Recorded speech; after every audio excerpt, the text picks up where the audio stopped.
राष्ट्रीय महामार्गावर माना पोलीस स्टेशनच्या हद्दीत पोलीस गस्तीवर असताना माना फाट्यानजीक ट्रक रस्त्यावर संशयास्पद उभा असल्याने पोलिसांनी झाडाझडती घेतली।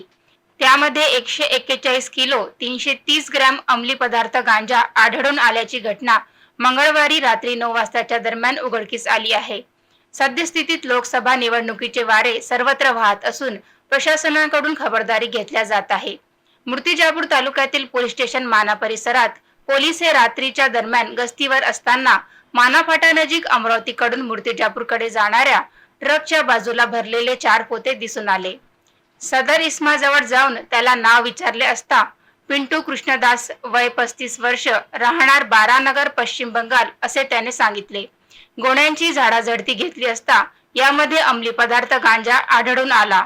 जप्त केलेल्या गांजाची किंमत 28,20,600 रुपये असल्याचे समजते। आरोपीवर विविध कलमान्वये गुन्हा दाखल करण्यात आला आहे। ठळक घडामोडींसाठी देशोन्नती न्यूज चॅनलला सबस्क्राइब करा आणि बेल आयकॉन प्रेस करा। मुंबई, पुणे, नागपूर, मराठवाडा असो का विदर्भ, राजकीय, सामाजिक, शैक्षणिक क्षेत्र असो का क्रीडा, सर्वच घडामोडीचे विश्लेषण पाहायला विसरू नका। फक्त देशोन्नती न्यूजवर।